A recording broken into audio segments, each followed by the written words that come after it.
Who could replace you? By the end of this podcast, you're going to have a plan for how to replace yourself. I'm Jono White, founder and principal consultant of Clarity. We work with leaders around the world. Wherever you are watching this or listening, then make sure you subscribe, follow, like, share. That really helps us to get the word out to help more leaders become the best they can be. Welcome to the Leadership Question of the Day podcast. And as I said, the question for today is who could replace you?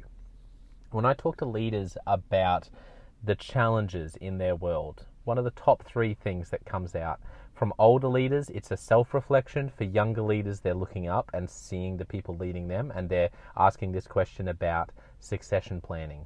How are the people that are leading you, or if you're the older leader, how are you going to successfully do succession planning?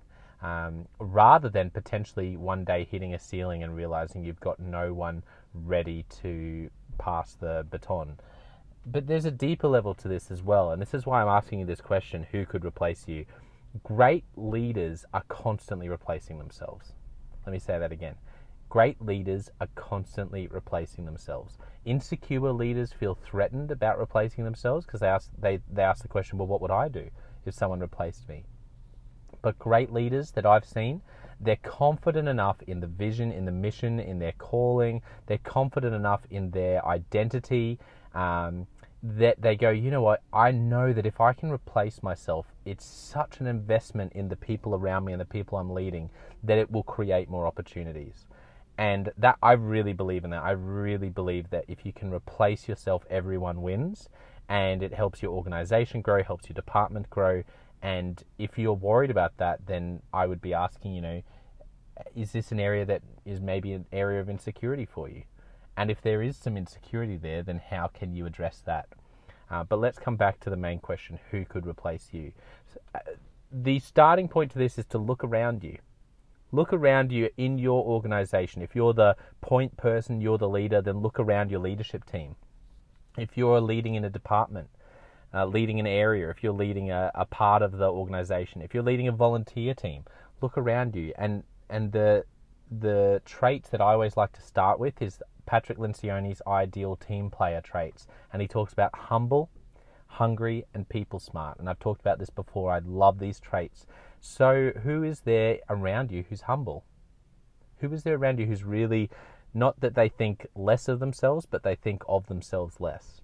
That idea from C.S. Lewis around humility. Who's hungry? Who's that person that, whatever you give them, they're always going above and beyond. It's inbuilt.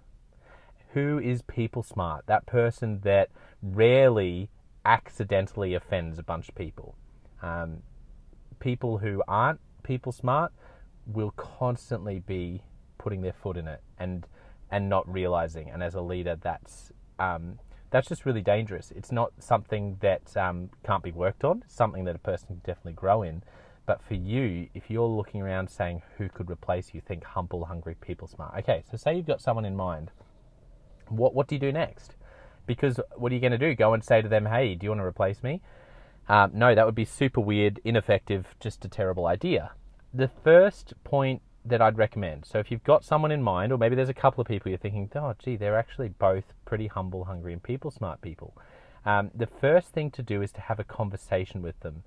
And in this conversation, to actually speak vision over them, and just to tell them what you see in them, what you see in their future, without over-promising how you see that they could one day be doing what you're doing.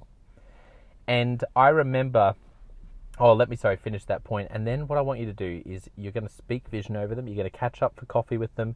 You're going to speak vision. What do I mean by that? I mean, you're going to say, hey, Betty, I just want to say, I know that I'm currently the regional manager for this area and you're on the team. I just really see in you, when I was thinking about it, just really appreciate your humility. I think as a leader and your work ethic and just the way you are with people, so you could pull out those traits or something else specific that you notice. I've really noticed the way that you manage people with a lot of empathy.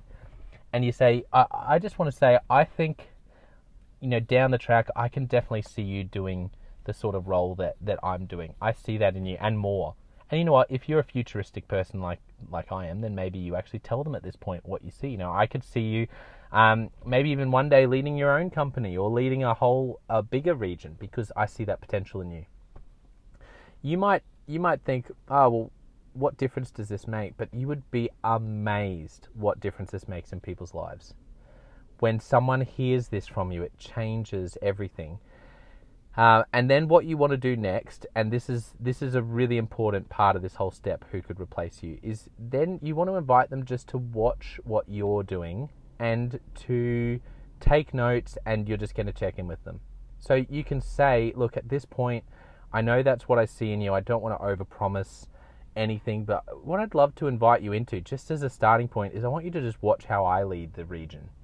You know, Betty, watch how I lead the meetings, watch what I do in my role, and then I'll just check in with you every now and then and just say, what are you noticing? And I just want you to, you know, take some notes and be noticing, and just feed back to me, well, I noticed that you do it like this, and that would be a great starting point, because I really just want to invest in you and help you become the best leader you can be. So this is what I call the power of the ask. The power of the ask is where you ask the person at this point just to watch you and take notes. And I remember I had a young leader, and I was implementing this, because I don't just believe these things. I've actually walked this out and experienced it. That's why I'm so passionate about it. Who could replace you? I saw a leader, and I saw an area of my leadership where I really saw they had potential to step up. So I pulled them aside and I said, you know what, I just want to say, I see over you, you know, one day doing what I'm doing. I see that you have this passion, and I can see this skill set and that humility, and I just want to encourage you. I can definitely see you long term doing this, and maybe even you know, bigger things in terms of leading on this sort of stage, or leading in this sort of sense. I see that over your life, and I said to them, I just want to invite you at this point. You know, I don't want to get ahead of ourselves. I wanted to encourage you in that, but right now what I'd love you to do is, just in this part of my leadership, I just want you to watch how I lead. And I want you to just tell me what you notice. And they said they were like tears in the eyes from this young leader, which is why I believe so passionately in this. It obviously meant a lot to him to hear these words. And so what we did then, a couple of weeks went by, and to tell you the truth, after a couple of weeks, with everything else going on, I had not forgotten about it, but it wasn't top of mind. I was just doing leadership. And he came up to me one day after I'd been sort of presenting in front of the group, and he pulled me aside and said, oh, Jono, I just wanted to you know, do what you asked me to do and fill you in on what I'm noticing. And I was like, oh, awesome. And then he went and he gave me, like, the way he articulated some of the things I was doing. I was like, I didn't even realize I was doing that. But you're right. Yes, that is one of the ways that I do that particular thing. Yeah, that's great. And I couldn't believe the buy-in. And so that's why I encourage you as a leader, who could replace you? If you don't have someone in mind yet, then think of who's humble, hungry, people smart. And then whoever that is, or the people that you're thinking of, how can you sit down over a coffee with them and speak vision over their life without over-promising, and then just initially invite them to start watching you in your leadership and just having a conversation about it. You've got nothing to lose. And at the end of the day, this is what great leaders do. Great leaders constantly replace themselves. So I'd encourage you to be doing that too. And I hope you found this helpful. Once again, please subscribe and follow to help us get the word out, to help more leaders become the best they can be. That really helps. Like and share. And you can go to consultclarity.org for more content on all things leadership. Thanks for listening or watching, and I'll catch you next time. Cheers.